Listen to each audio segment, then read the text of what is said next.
the word? Sige, sabihin mo sa katabi mo, lalo kang gumaganda. Dahil talagang bagay sa'yo ang paganda ng paganda kay Lord. Amen. Yan.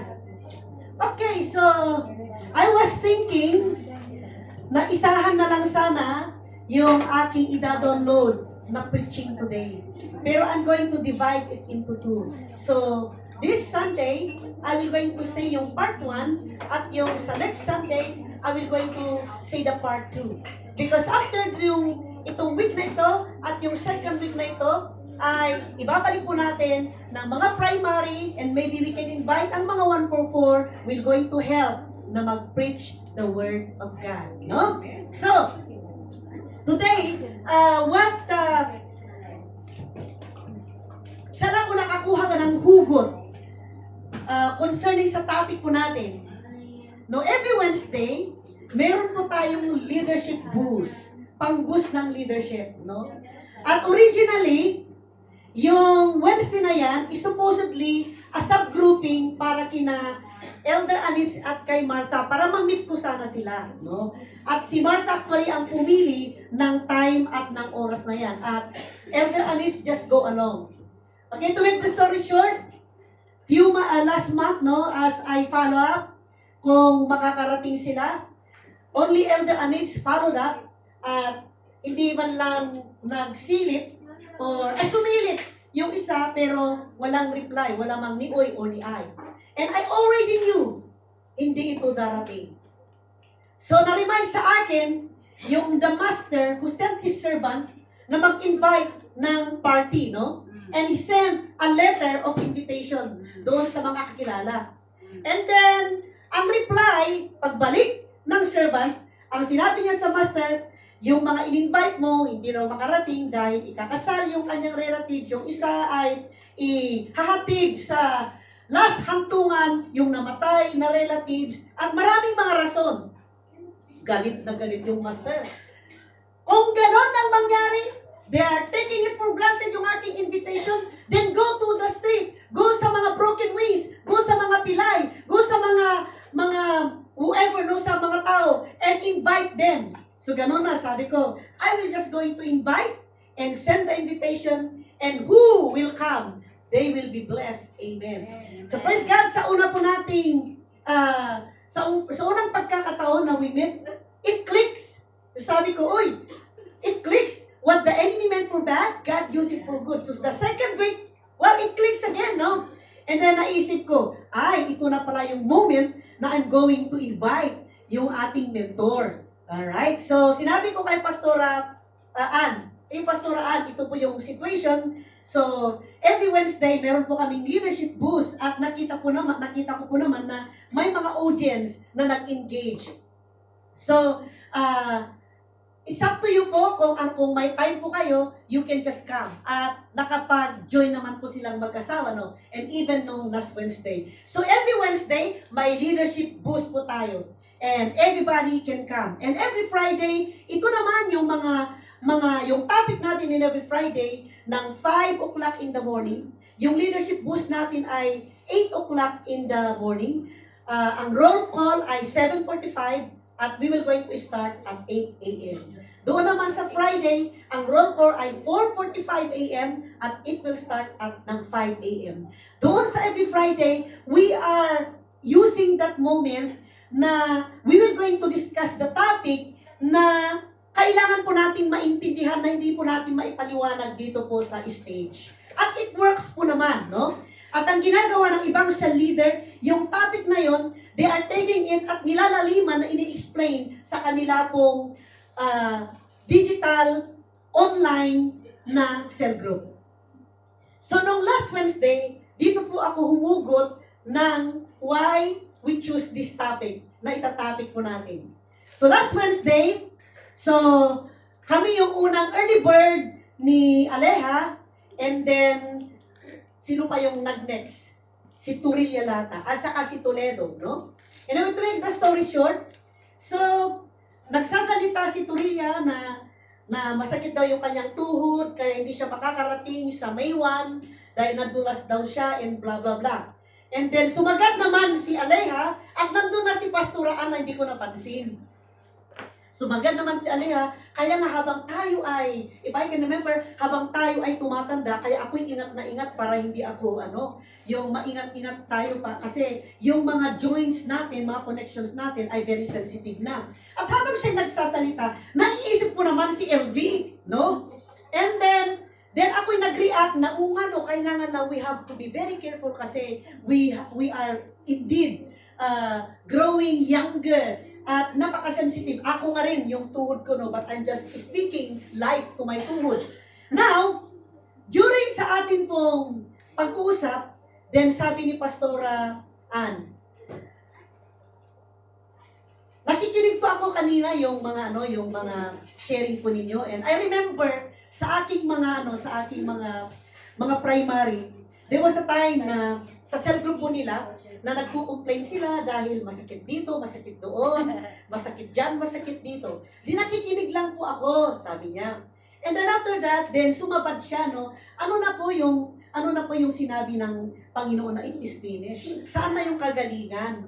Saan na yung sinabi ng Panginoon na may kagalingan in the power of the cross? No? So saan na yun? So to say, pag hindi tayo we are just thinking about it, na hindi natin pinapaniwalaan, ang ibig sabihin doon ay wala tayong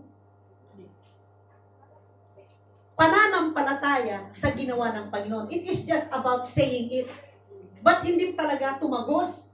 We don't have no faith on it, no?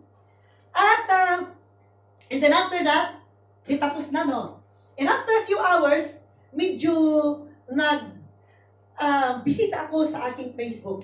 Nakita ko na yung message ni Pastor Jam. Alam ko na ako yun, no? I knew it. Dahil baka nagpintuhan sila. Yung sabi doon, if a leader will not going to listen, it will just gonna fall into religious. Sabi ko, and I was not hurt, but I really seek the Lord that, and then God showed me something out of this situation, no? Thank the Lord dahil kapag teachable tayo, ay matututo talaga tayo. It's not against us, but it is for us. Kaya ngayon po, ang part 1 na pag-usapan po natin, ay pindutin mo, Doki Nancy. Yan.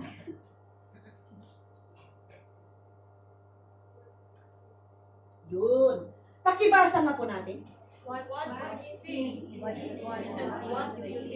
Lakasan naman ninyo para kayong nagpipreach ng 10,000 people, hindi yung parang alanganin pa kayong sasabihin. Say it out loud. What is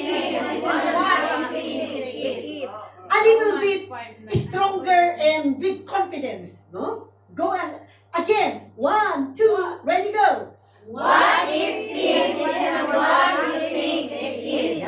Yan ang una nating sasagutin na part 1. Okay? At ito ay naka-base doon sa ating pong Wednesday Leadership Boost that the Lord highlighted what is the area that I failed.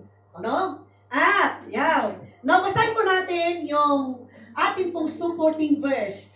Okay, mag-lay down po tayo. And can we all arise in this place for our community reading of the Word of God? Okay? Sige, basahin po natin. Wow, sa King James Version. Okay, go! For as by one man's disobedience many were made sinners, so by the obedience of one shall many be made righteous. Ulitin nga natin. When you read it, namnamin po natin slowly but surely. Say that again, sasama ako sa inyo. For as by one man's disobedience many were made sinners. Take note, were made sinners. Go ahead. So by the obedience of one shall many be made righteous. Yeah, let's all bow down our head and let's pray. Lord, kami po ay nagpapasalamat sa reading of your word. We submit our entire being, our understanding, our will, O God, to your word because it is written. And Romans 5:19, for as many as one man's disobedience, and that is Adam, many were made sinners. but by the obedience of Christ. His one obedience, the entire race, O Lord, was made righteous. And by the logos of the Word of God, we declare, O Lord, in our church right now, in our lives, for a clarity and understanding, for the background, for our topic, para meron po kaming pangunawa at marami din po ang mapapalaya at marami, O Lord God, ang malilinawan, marami, O God, ang makakaintindi, at I don't know if they also fall in this kind of sin na no one's talk about, but I believe every one of us fall into this kind of sin, Lord, that we are going to talk about for the next 2 weeks. May you just bless your living word that when it will be planted in our hearts, mamiministeryuhan po kami at yung ministry na yan, mayroong mapapalaya, mayroong true repentance, yung glory mo, Lord, just like what we sing a while ago. Your glory will rise up in our lives in this place. As we kill the ego and the pride, we will gonna keep your glory alone to you. In Jesus' name we pray. Amen and amen. Yan po ang ating pag-uusapan sa umagang ito. Ang ating theme, what if sin isn't what you think it is? What if sin isn't what you think it is? The sentence says, okay, what if sin isn't what you think it is? What does that mean? Ibig sabihin yan, no? What if sin is not the obvious? What if sin are not those bad actions? What if it's something bigger or different? Yan po ang explanation yan. What if sin isn't what you think it is? Hindi pala yung mga obvious. Hindi yung mga bad actions na nakikita ng ating mga mata. Pero mas malalim pa pala, no? It is something bigger than that. But the sentence is saying, what if sin is actually something deeper? Something you might have never thought about before. Just like me.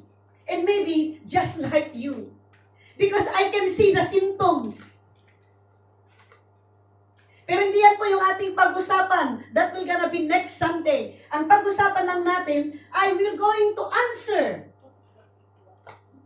Amen? What if sin is actually something deeper?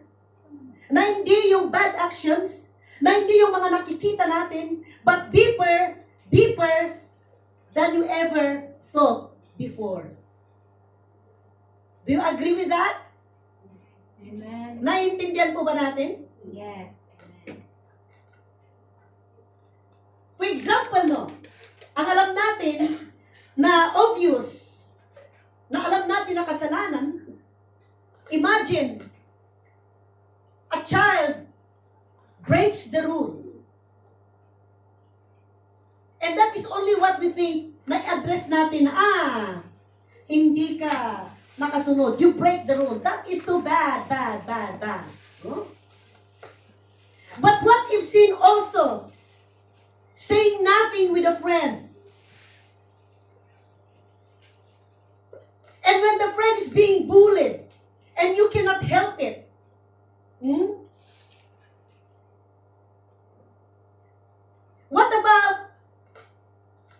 What if sin also being jealous in your heart? Even if you don't say the words, pero there is already a jealousy in your heart. Nakita natin, no?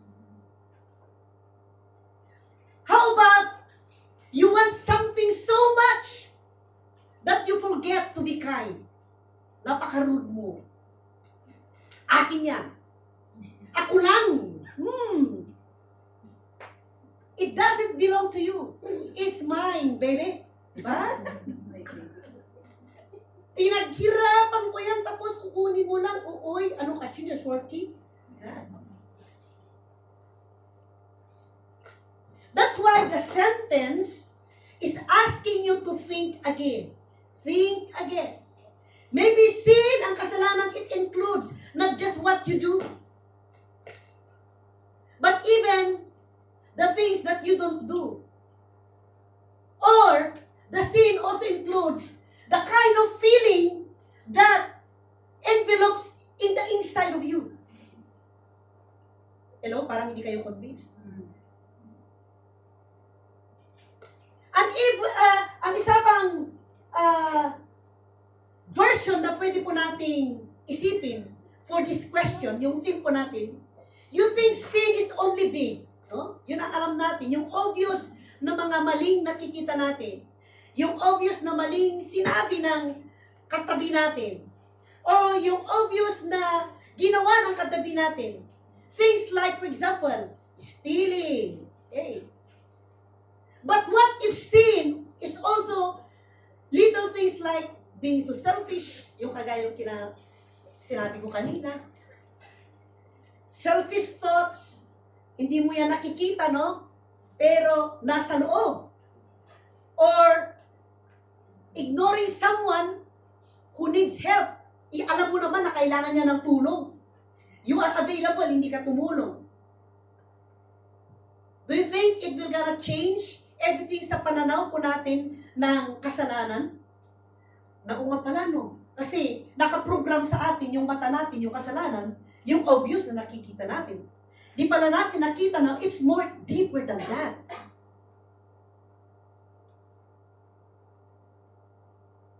At yun yung ating i-expose. Kasi I knew. As I look at you, as I go with you as well, since hindi ko rin nakita ito sa aking buhay, you already have it as well. Dahil pag nag-uusap na tayo, it's obvious na, no? Itapik natin to not to condemn us, pero para tayo din ay mapalaya. Ako po ay napalaya, no? Gusto mo din po ba ninyong mapalaya? Amen.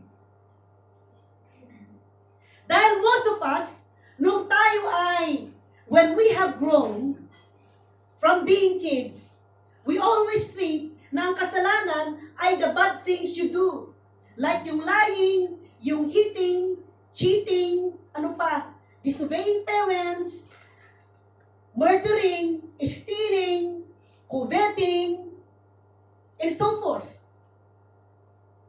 But the sentence na topic natin is saying, what if sin is actually something deeper? Yan po yung mas malinaw na explanation ng ating pong theme. Ulitin ko. What if sin is actually something deeper? Something you might have never thought about before. Amen. Like for example po, imagine an iceberg. Sino po ang nakakita? I believe wala po tayo nakita, pero nakita po natin probably sa Discovery Channel or sa picture frame, yung icebergs floating in the ocean, no? Ang nakikita lang natin yung tip of the icebergs above the water, no? And likewise, yung bad actions of the people is just like the tip of the icebergs. Yun yung tip of the icebergs, yung nakikita natin na kagaya ng ginagawa natin ng mga tao, nakikita lang natin yung lying, no? Yelling, stealing, full of anger, full of rudeness, unkind people. Yun. Pero ang napakalaki pala, the huge part below the water na hindi po natin nakikita is yung icebergs that is at the bottom of the sea, no? Ang nakita lang natin yung tip. Likewise, ang nakikita natin, yung ginagawa ng mga tao, yung ginagawa natin na obvious. Pero hindi natin nakita pala na the bottom of that wrong thing, that bad action, the obvious, na we can see, ay nakasalalay yung problema. Are you here with me? Amen? The huge part below the water is the real sin. Not the obvious. The real sin is a kind of sickness inside your heart that makes you want to do, that makes you want to say, that makes you want to think, without even somebody telling you. Automatically, parang machine na kapag umandar, at doon mo lang malalaman yung damage ng resulta when you have done it. Kaya the bottom line ng problema, hindi yung tips na nakikita natin, pero mas deeper pa. Agree kayo doon? Kasi most of us, we only talk about the tip. Kaya yung mga nakikita natin, yung surface. But the Bible talks about the part underneath, sa lalim. Okay? And that's a surprise. Dahil ang kasalanan ay hindi lang yung ginagawa natin externally, na outwardly, na obviously, na we can see and we can pinpoint. Mapangalanan pa natin. But ang sin is what you are.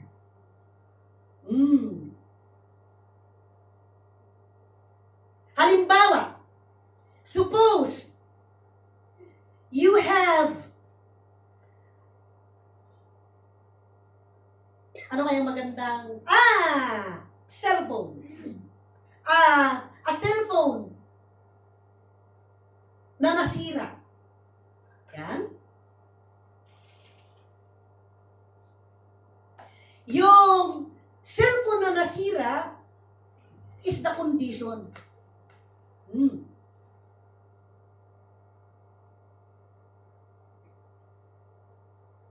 At dahil hindi na siya gumagana, yan yung nakita natin sa ibabaw, hindi na siya gumagana. Pero ang problema ay sa loob. Gets natin? At kailangan na ma-repair. Hello? Another example is, let's say, a car. Okay? Orang maganda dito yung broken, yung ano ba, yung laruan ng mga bata na kagaya ni Dayo noon, paborito niya yung car na may remote. No? Tapos, yung remote control nasira. The broken remote is the condition inside.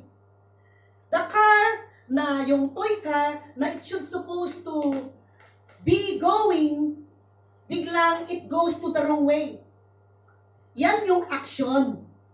Action na nakita natin na ginawa ng car, nakitang-kita ng ating mata.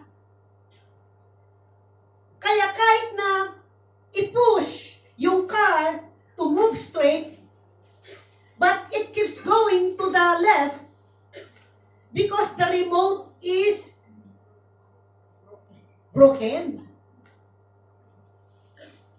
And God doesn't just want to push your actions. Hindi lang pinupush ng Panginoon yung action natin straight. Gustong i-fix ni Lord yung remote control ng ating buhay. At ano yun? Do you have an idea? If sin is deeper than that, hindi yung tips na ating nakikita,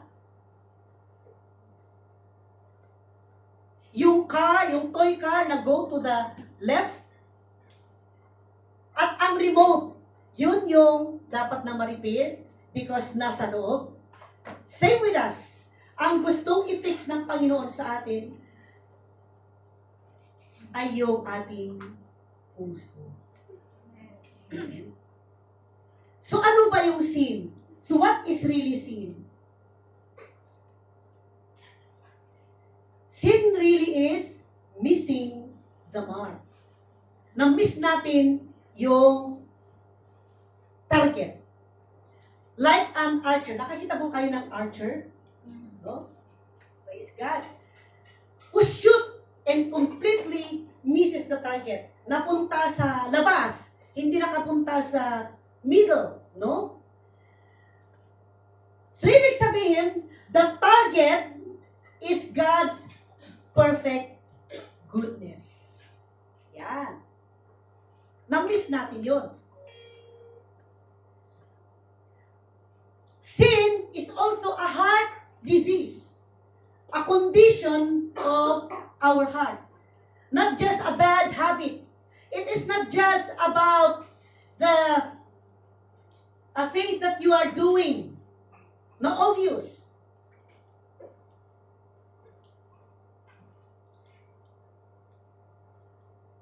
But it is the condition of the heart. Yung pangatlo, sin is living as if you are the God of your life. You are deciding for your own self what's right and wrong, di ka na nakikinig. Instead of trusting what God says, ayun. Kaya nga ako, habang ako'y tumatanda, I have to make sure, okay naman yun, no?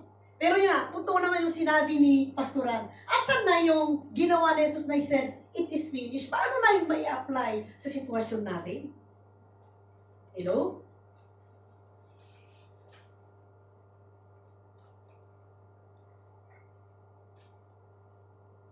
Most of us, ang kasalanan na alam natin is only telling a lie. Pagrarason, pagsisinungaling.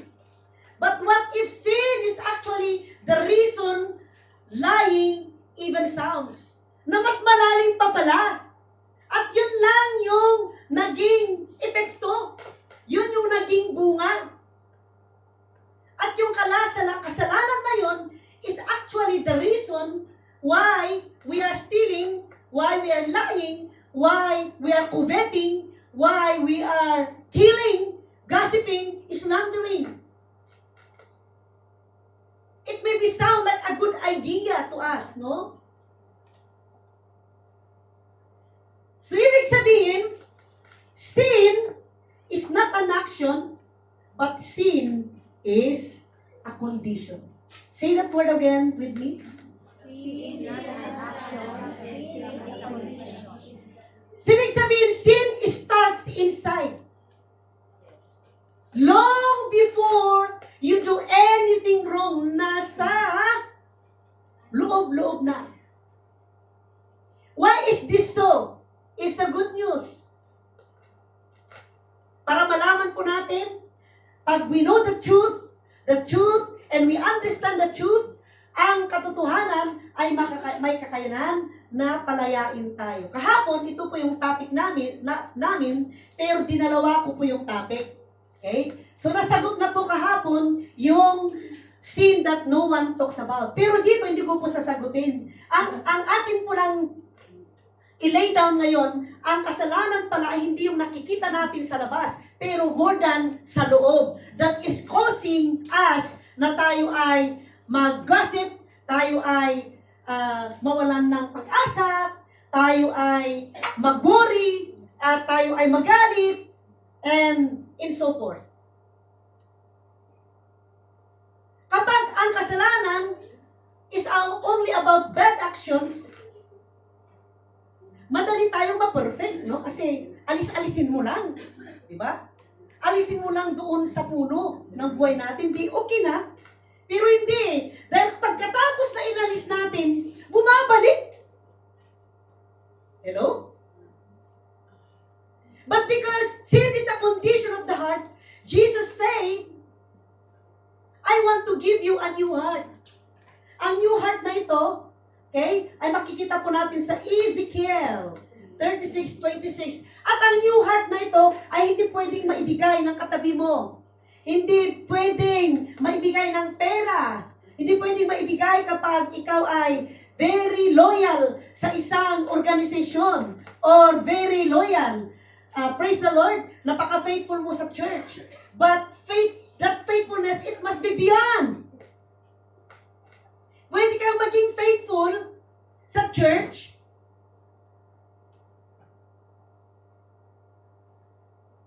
At hindi na babase yung faithfulness natin na hindi na tayo ay pupunta ng langit. Pwede tayong maging faithful, pero punong-puno naman tayo ng galit. Pwede tayong maging nagbibigay ng ating tithes, pero pwede punong-puno naman tayo ng bitterness. Punong-puno tayo ng hatred.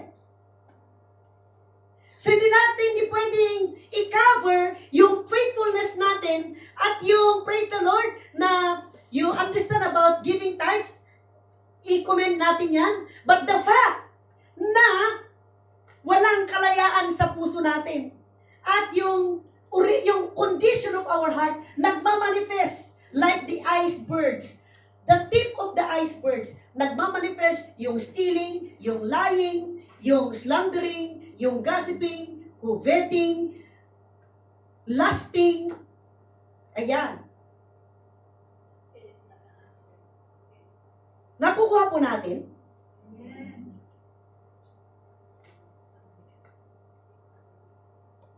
So in other words, ang kasalanan is not just the bad stuff you and I do. It's the broken inside you that makes bad stuff easy na mag-manifest. And don't you know what? That's why Jesus came para i-fix what is in the inside of us. At ang ibang alam pa na mga kasalanan ay yung mga listahan ng mga ginagawa ng ibang tao. Ano yung mga listahan? Nabanggit ko na kanina. Yung lying, cheating, lusting, stealing, gossiping, coveting, lusting. No. Yan yung mga listahan na alam natin. And if you could just stop these things, I believe we can become so good. Parang ganito. Parang we just pull the wedge from the ground, pero hindi naalis yung root.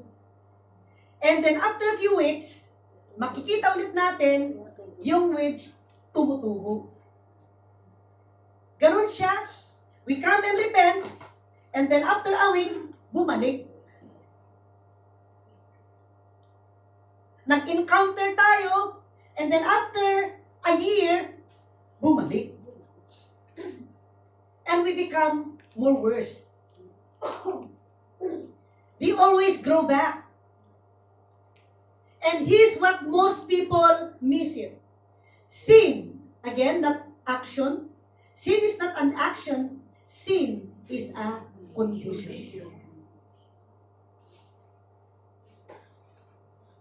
Are you here?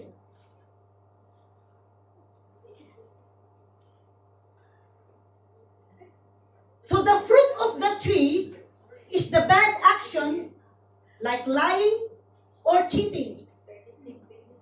The root inside the ground is the condition of sin. Nakita po natin? Amen po? Can we continue? The root inside the ground is the condition. The fruit on the tree is the bad action na nakikita po natin sa buhay natin, sa buhay ng ibang tao, sa buhay ng ating kapatiran, like yung laziness, lying, cheating, gossiping, and so forth. We can all pick the bad fruit. But if the root is still there, new bad fruit will keep growing. And God wants to change the root. And what is the root? Your heart condition. Not just to pick and to pluck the fruit.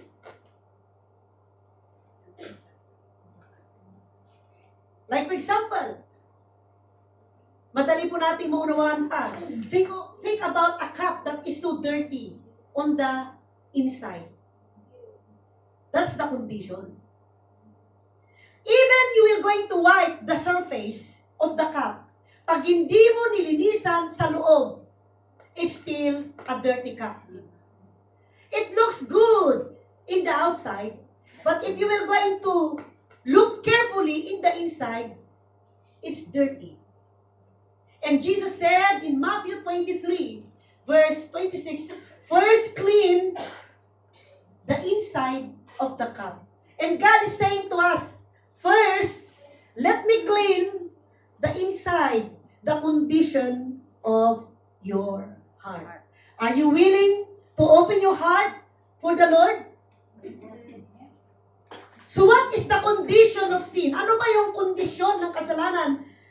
It means you are born with a natural tendency to go your own way, not God's way. Remember, sa binasa po natin in Romans 5:19, you are made to commit sins. You are born. Amen. Kahit na hindi mo pa inalala, hindi mo inisip na gagawin, it was because you're born. You have no choice. Whether you like it or not, may magagawa ka na hindi mo siya makontrol.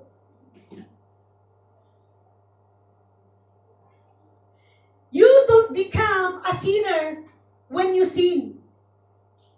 You sin because you are already a sinner where? Not on the top, but on the inside. At yun yung kailangan na ma-fix. Hindi yung nakikita natin, kahit na-fix natin yung nakikita natin, hanggang hindi ma-deal yung real problem, yung root, mag-grow ulit ng another one. Are you here?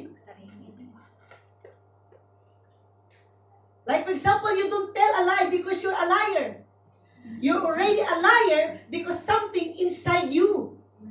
That is the condition na we call it sin. That's why lying, it makes easy because there is the problem inside. And God doesn't want you just to stop lying. He wants to give you a new heart. Amen. Praise the Lord. Hallelujah. Palakpakan mo natin ang Bakit ito mahalaga na maunawaan natin? Dahil kapag ang kasalanan were only actions, and alam niyo, we will gonna do it harder. We try harder, and we try to become good enough. But because ang kasalanan is the condition of our heart, kailangan po natin ng tagapagligtas. Para maibigay sa atin ang bagong puso.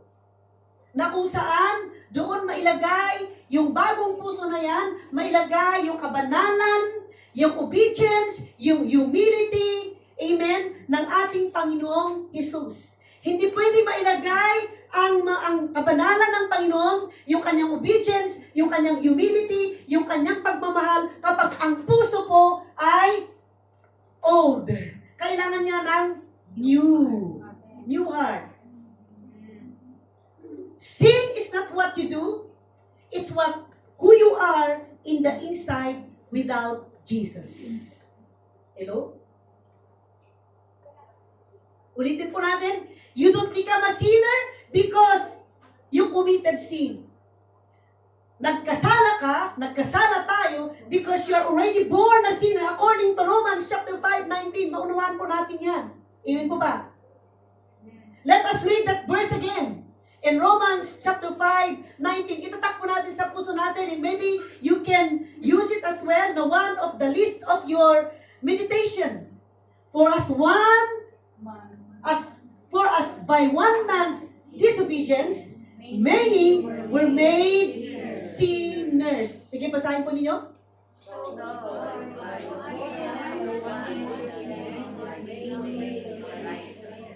Yan. Many chose to sin. Not many started sinning. Hindi lahat nag-umpisa na tayo na gagawa ng kasalanan. The sin was already there.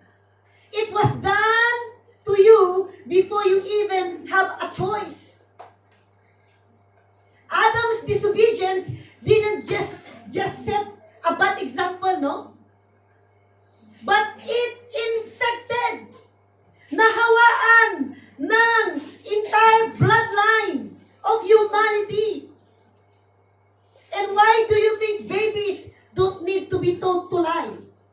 Why do you think babies don't need to be taught to COVID? When I was working sa playgroup ng aking boss, no, sa Kane Road, sa playgroup center, sa baby step playgroup center, yung 1-year-old, alam ba, marunong umagaw ng laruan? Meron ng covetousness, no? Tinuruan ba yun ng nanay? No. It is because of the sin. Naget na natin?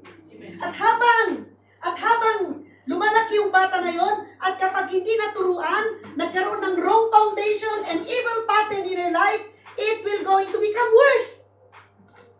Pero yung baby, 1-year-old, even the 6 months old, marunong nang mag-agaw. Nagets mo natin? Hallelujah.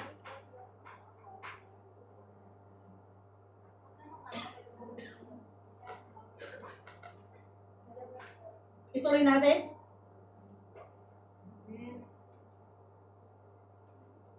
Before we close it.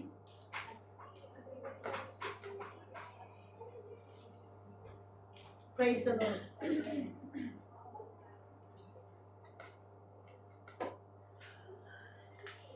That's the rule.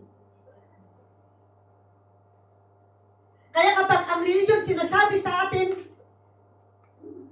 huwag kang gagawa ng kasalanan, kailangan na do better, try harder, be good enough. And don't you know, the religion is just treating the symptoms. But they're ignoring the real disease. Parang yung ganito, isang doktor who will going to handle somebody who is coughing.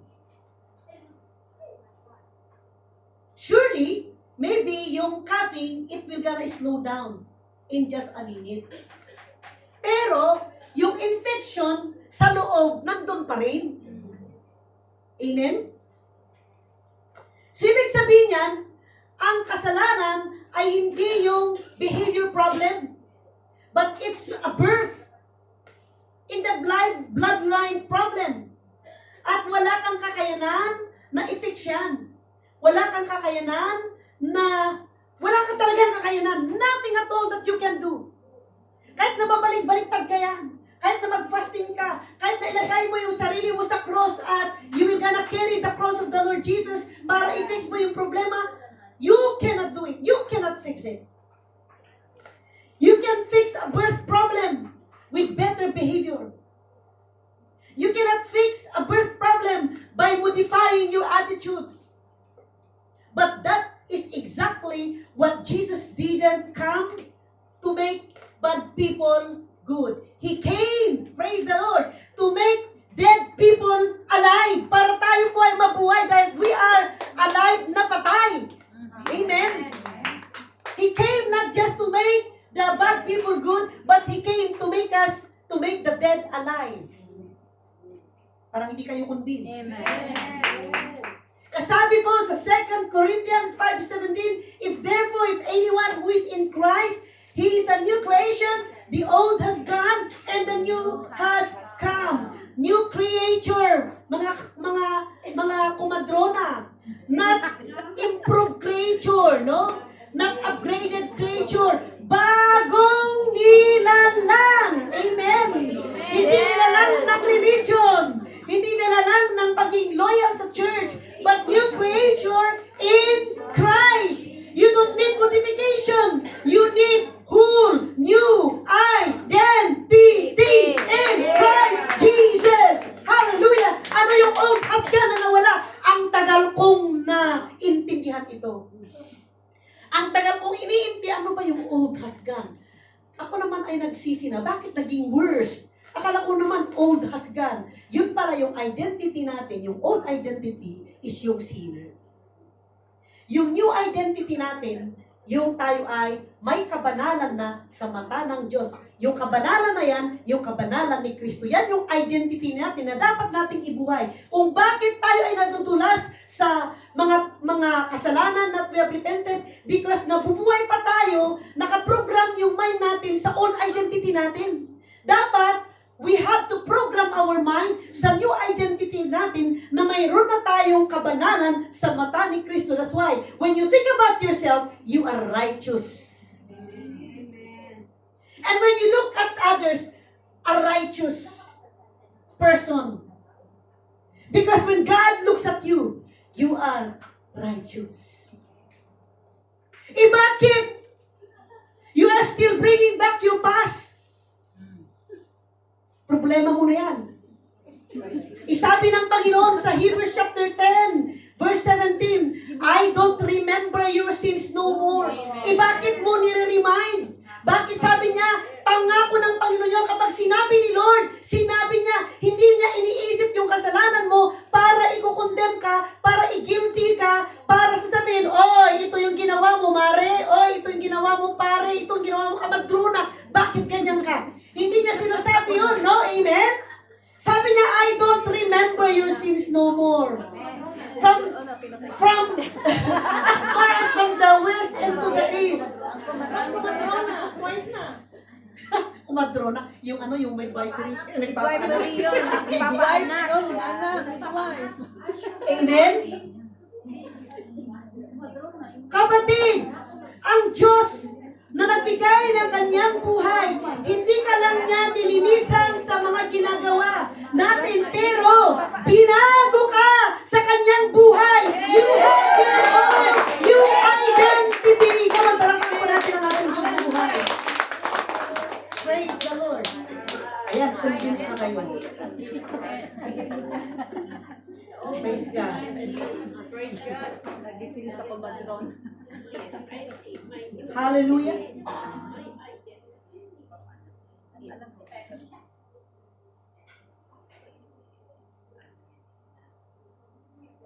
Jesus can do that.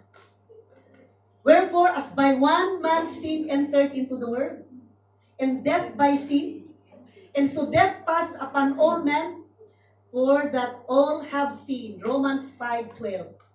Ang kasalanan ay nag-enter sa mundong ito. Parang virus, like yung COVID, the last time. It passed to everyone. Even you don't like it, you have no choice. Not because everyone chose it, but pumasok na talaga. Because it was inherited, na parang ipinamana, okay, sa'yo. So the fix cannot be behavioral fix. The fix cannot be a modification. The fix cannot go deeper than habits. It has to go to the root. And it did. Jesus did not just forgive you and me. Hindi lang niya pinatawad yung mga ginagawa natin. Pero, He replaced your identity. His obedience was credited to you the moment you believe. Yung obedience, immediately, it came down to you. Ang problema, yung obedience mo, nasa level 1 lang, hindi nag-excel. Yeah. You were born a sinner by one man's failure. You were reborn righteous by one man's faithfulness. And we call that grace. Hallelujah. As we will going to conclude here, the final word, now we can put it into action. Step 1, number 1, stop trying to outbehave your nature. It means you were born into Adam's bloodline. No amount of effort changes your spiritual DNA. Only the blood of Jesus can do that. Amen? Pangalawa, reframe how you see sin. When you mess up, don't say, I'm such a terrible person. Say, my flesh acted like flesh, but my identity is in Christ. In His record is my record. Pangatlo, speak truth out loud. Sabihin mo, I am a new creature. Amen. Lakasan mo in Christ. All things have passed away. I don't fight to become righteous. I already am because of Jesus. Gets mo? Amen. The next time you feel the weight of your sin, remember, Jesus didn't hand you a checklist. He handed you a new birth certificate. And the birth certificate is your new identity in Christ. Diyan ka dapat lumakad, diyan ka dapat mag-isip, diyan dapat, amen, kung saan mo ilalapat ang iyong isip at ang iyong action at ang iyong pananalita. Amen? Hindi natin po makakaya, pero we can do all things through Christ who gives us the free things. Napaka-imposible, but God says, all things is possible to him who believes. Through you, I can do all things. I can do anything, 'cause I'm living by faith. Nothing is impossible. Nothing is impossible kay Lord. Maniwala lang po tayo. Pero yan po yung ating pong pag-usapan next. Dahil kahit nasasabihin ko na maniwala lang kayo, hindi niyo alam pala, the deeper na sin na nobody talks about, yan yung part 2 natin. Mamulat na lang pala kayo, kaya pala ako nagkakaganito. Lilay down lang po natin kung bakit kahit anong gawin natin na alisin yung mga bad actions natin kapag nandun pa yung root. In a few days, in a few weeks, in a few months, in a few years. Pag hindi yan na-trip, mag-grow ulit. Amen? May natutunan po ba tayo? Amen. Let's all arise in this place.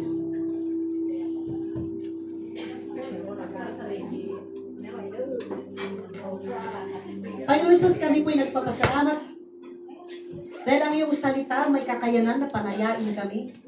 May kakayanan na maimulat yung aming mga mata para makita po namin kung ano yung kulang, ano yung kailangan namin pong i-adjust, ano yung kailangan namin, Lord, na i-surrender sa iyo. Thank you, God, for using many ways to show us your love. Last Wednesday, it is not my condemnation, but it is my liberation. Salamat, O Lord. Make us more teachable, coachable, disciplable, moldable.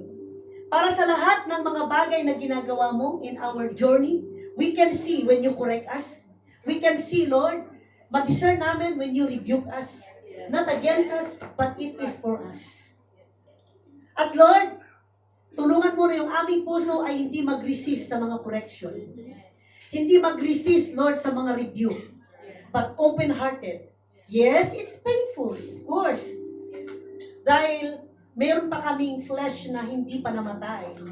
But the fact, Lord, na ginagamit mo yung mga situation na yon para makita namin yung level of our growth, level of our surrender, level, O Lord God, of our dying in the cross. Pag nagre-react pa yung mga flesh namin, at least alam po namin na mayroon pang area na kailangan namin i-surrender. Because God, we want more of you. Lord, ito yung aming hashtag this whole year until you will come. Kill the pride, kill the ego. We will keep the glory. Everything that we do, ikaw yung ma-glorify. Yung aming mga kakulangan, your glory will be lifted up.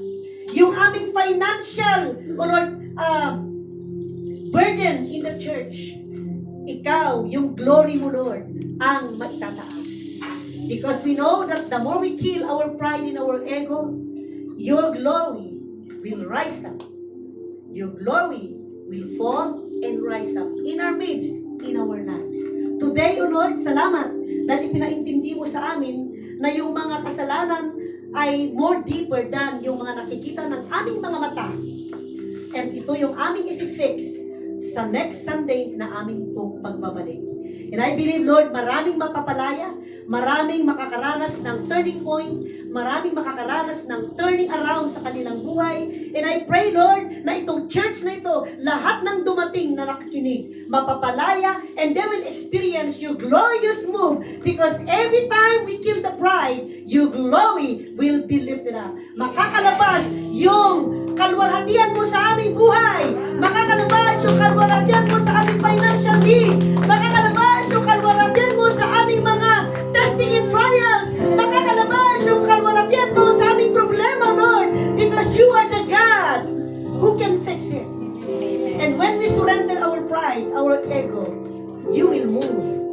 Salamat, Lord, sa kabutihan mo, sa pagmamahal mo. We receive your love. Thank you, Lord. We bless your holy name. Amen. Amen. Kita pang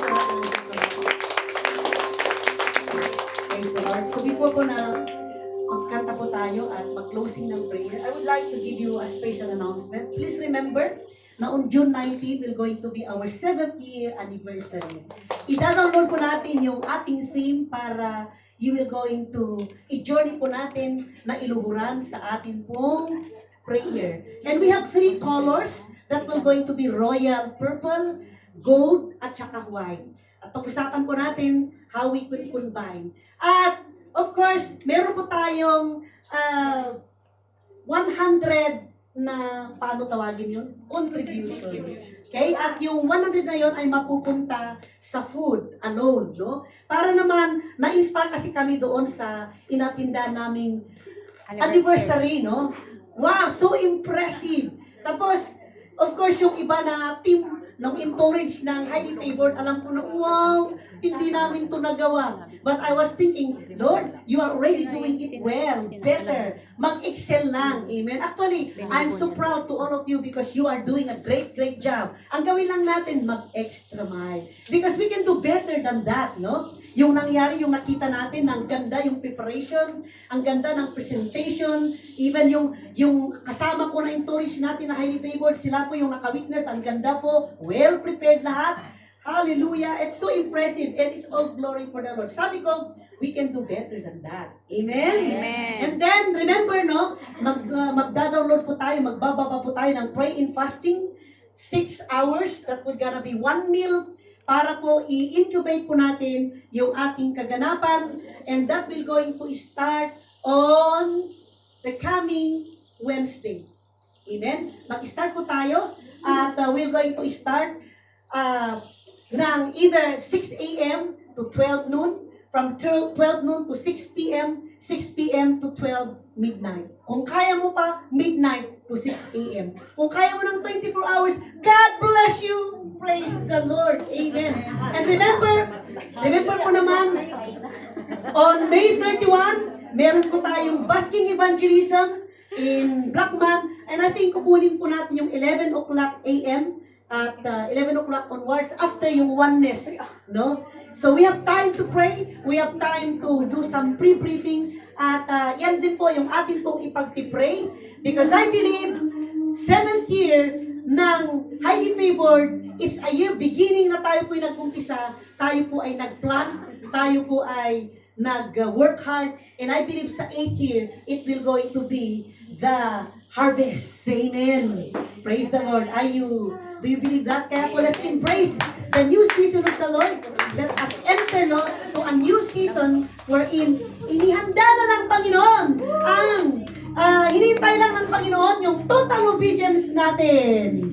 Total willingness na magpasakop sa ating Diyos na buhay, magpasakop sa Kanyang salita.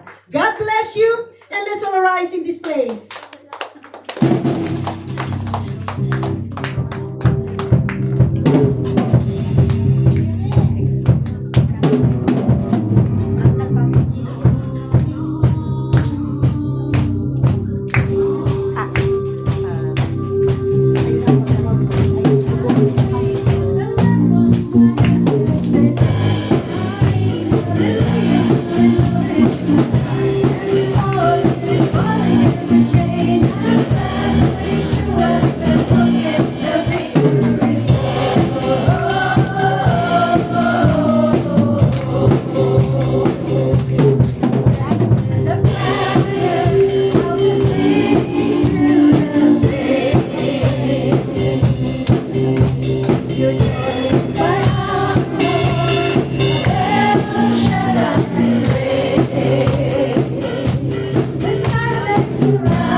thank you, Jesus, for the victory, O God, ng aming service ngayong araw na ito. And Lord, kami din po ay nagpapasalamat sa iyong mga salita na aming nadinig ngayong araw na ito, Panginoon, through our pastoral Ana, O God.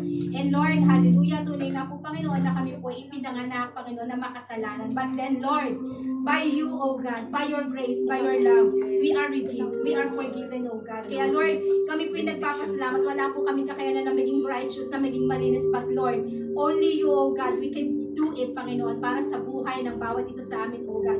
And Lord, I declare, Father God, the Ezekiel 36:26, Father God, to the life of each and everyone, Father God, that we have a new heart, Panginoon. Meron kaming puso na righteous, Father God. Dahil, Lord, sa grasya mo, magagawa namin maging isang righteous, O God. Makakasunod kami, Panginoon, with a willing heart, Father God. Kaya, Lord, salamat po, O God, at ganun din po, Panginoon. Kami po'y naniniwala, Father God, that we are a new creation by you, Amen. Father God. Naging makasalanan kami, Lord, but then, O God, we are righteous, O God. We are willing, Panginoon, Lord, to transform, Father God. Kaya, Lord, salamat po, Lord, sa iyong mga pagmamahal, Panginoon, sa iyong faithfulness, Father God.